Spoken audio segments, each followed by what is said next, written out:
But the most important thing is what is inside the actual product. What are the actual ingredients? And remember, guys, that when they post the ingredients, they put it in descending order, meaning that by weight. So if you're reading a label and the first thing in the label is water, that means the most weight in that product is water. And then so on. So the second ingredient would have the next amount of weight, and so on and so forth. So if you're eating something and the first thing says water and the next thing says alcohol and the next thing says red number 40, you're pretty much eating mostly water, alcohol, and red number 40. Red number 40 being picked off a tree like an apple. Red number 40, the 40th apple? No, it's not red number 40 apple. It is an artificial dye, right? And it affects our liver and it affects us in different ways. So this is why it's really important to actually read those ingredients. If you don't know what they are, don't be ashamed to be in the store like me and Google it. Welcome to Food Pharmacy, where we assess food as medicine. I'm your host, Sarah Sloan, certified NCP, and this is my charming and funny co-host, Uncertified Brian Adams. This show is sponsored by localfooddirect.com, where you can finally find quality local farm products that ship for free direct from the farm to your door. If you're a farmer or a producer of quality local products in the U.S. that would meet the localfooddirect.com standard, go to localfooddirect.com. Join the local food revolution. Sign up now during the launch special and receive 2 months free. Let's get back to our roots and all have access to quality local foods again, like our ancestors did. Use the code Food Farmacy and receive an extra month free. That's right, 3 months free when you use the code Food Farmacy. That's 2 F's, as in food and farm. Go to localfooddirect.com. Today's topic, we assess how to read food labels. So the history of food labels evolved from early marks on bread to standardized nutrition facts labels we see today. The earliest regulations focused on preventing alteration and ensuring fair trade, while later laws aimed to protect consumers and promote better dietary choices. So this is from Google. And Google says, early food regulation and labeling. 13th century, King John of England to regulate bread prices. 14th and 15th century, bread, wine, butter were regulated, requiring a mark of the manufacturer to prevent adulteration. 19th century, with industrialization, consumers began relying on food labels for quality and safety information. Key milestones in food labeling. In 1862, the USDA, the United States Department of Agriculture, was established to address nationwide food regulation. We've all heard of the USDA, and that was in 1862. 1906, the Pure Food and Drug Act prohibited misleading food label information. 1913, the Good Net Weight Amendment required food labels to show the quantity of contents. 1938, the Food, Drug, and Cosmetic Act mandated listing of artificial flavorings, colorings, and chemical preservatives on labels. 1973, the FDA introduced voluntary nutrition labeling for products making health claims. 1990, the Nutrition Labeling and Education Act, the NLEA, made nutrition facts mandatory on most food labels. 1994, the nutrition label was implemented and it was designed to and content have evolved since then, according to the 2020 Food Insight article. 2016, the FDA finalized rules requiring a revised nutrition fact label with updating information on serving sizes, added sugars, and other nutrients, as reported by the Economic Research Service. So the purpose of food labeling, as they say, is to protect consumers from misleading or false information, provide information about the ingredients and nutritional content of the food, help consumers make informed choices about their food purchases, and support informed decisions about health and diet. Okay, so that's a little bit about the history of food labeling. It goes back way back to like 1862, right? And all the reasons why it kind of started and evolved, started with, mandating a size bread. And then it went into wines and cheeses so that you wouldn't adulterate it and things like that. Then it went into having to disclose colorings and artificial dyes and things like that, and so on and so forth, right? The facts about food labels provide essential information about the food product, including its ingredients, nutritional content, and other important details. They are regulated by the government agencies like the FDA, the Food and Drug Administration, to ensure accuracy and help consumers make informed choices. Key elements on food label including serving size, calories, macronutrients. What is on the food label? Nutrition facts, ingredients list, serving size, percentage daily values, allergen information, country of origin, date mark, food name, net weight and volume. Why are food labels important?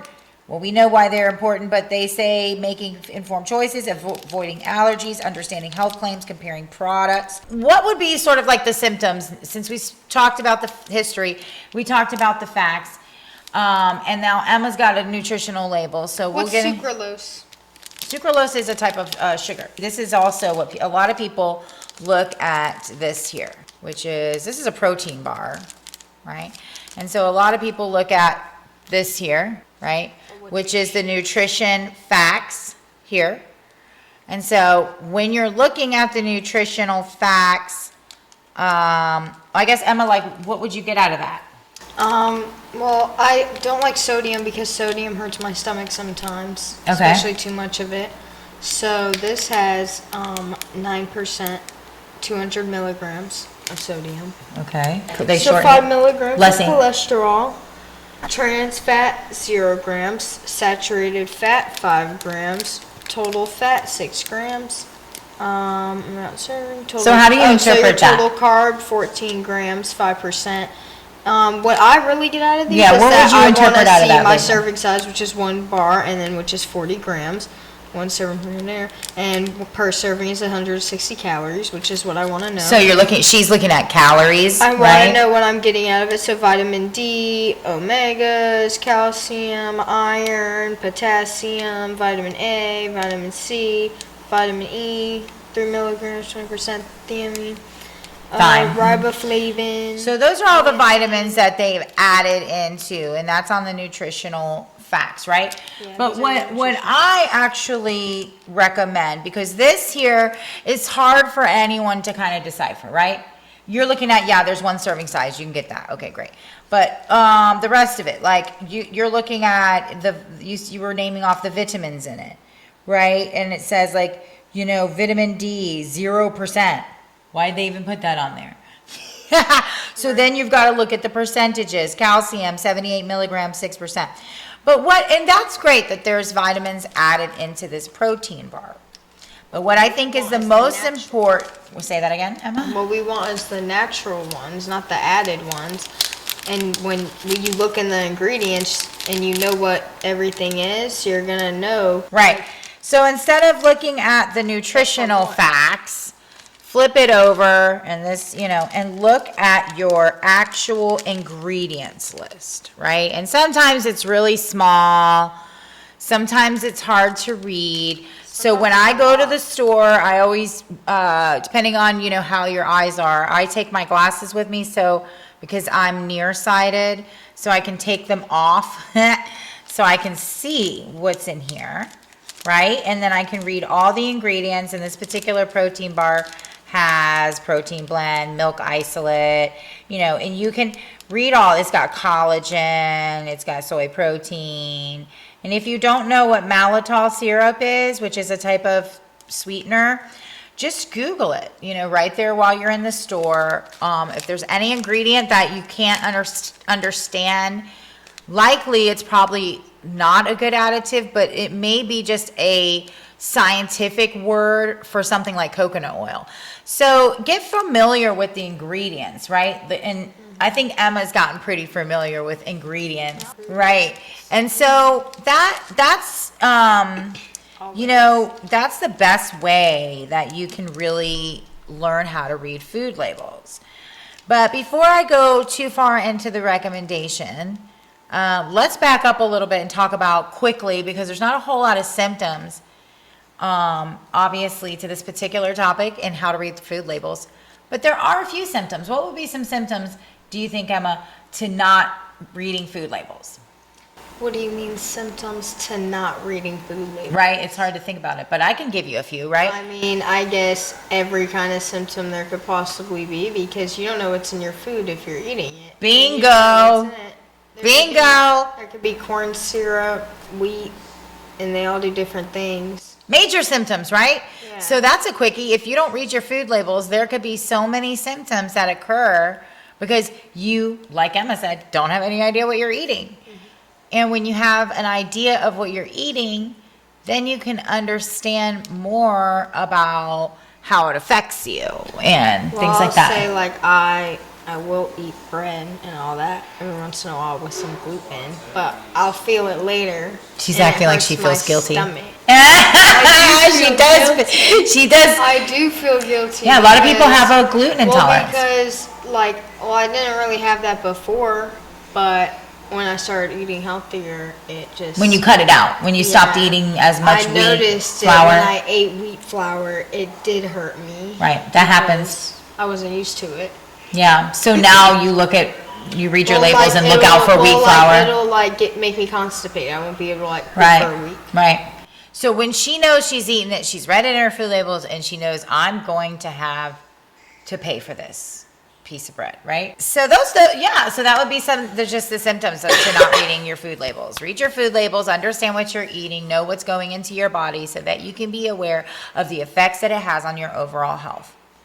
What are the recommendations? Well, the first recommendation was to obviously flip that little label over and read the actual ingredients that are inside the product. Obviously, serving size, weight, volume, and all those things come into effect when you're looking at how much you're getting, how much you're eating, and things like that. So those, obviously you can pay attention to. But the most important thing is what is inside the actual product. What are the actual ingredients? And remember, guys, that when they post the ingredients, they put it in descending order, meaning that by weight. So if you're reading a label and the first thing in the label is water, that means the most weight in that product is water. And then so on. So the second ingredient would have the next amount of weight, and so on and so forth. So if you're eating something and the first thing says water and the next thing says alcohol and the next thing says red number 40, you're pretty much eating mostly water, alcohol, and red number 40, which there could, that's definitely likely here in our world in America. Hear red number 40 being picked off a tree like an apple. Red number 40, the 40th apple? No, it's not red number 40 apple. It is an artificial dye, right? And it affects our liver and it affects us in different ways. So, this is why it's really important to actually read those ingredients. If you don't know what they are, don't be ashamed to be in the store like me and Google it. That's my recommendation. That's Emma's recommendation. Read your labels, read those ingredients, and know what's in your food and know what's going into your body, because after all, food is medicine. Join us next where we assess how many species of food have gone extinct. This show is sponsored by localfooddirect.com, where you can finally find quality local farm products that ship for free direct from the farm to your door. If you're a farmer or a producer of quality local products in the U.S. that would meet the localfooddirect.com standard, go to localfooddirect.com. Join the local food revolution. Sign up now during the launch special and receive 2 months free. Let's get back to our roots and all have access to quality local foods again, like our ancestors did. Use the code Food Farmacy and receive an extra month free. That's right, 3 months free when you use the code Food Farmacy. That's 2 F's, as in food and farm. Go to localfooddirect.com.